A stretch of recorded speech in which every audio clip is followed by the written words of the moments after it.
أعوذ بالله من الشيطان الرجيم.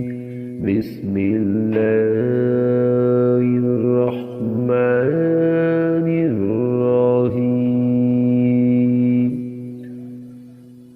وتلك عاد جحدوا بآيات ربهم وعصوا رسله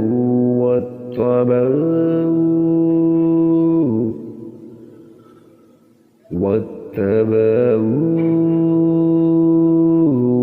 أمر كل جبار عنيد। ये थी कौम आद जिन्होंने अपने रब की आयतों का इनकार किया और इसके रसूलों की नाफरमानी की और हर एक सरकश नाफरमान के हुक्म की ताबेदारी की।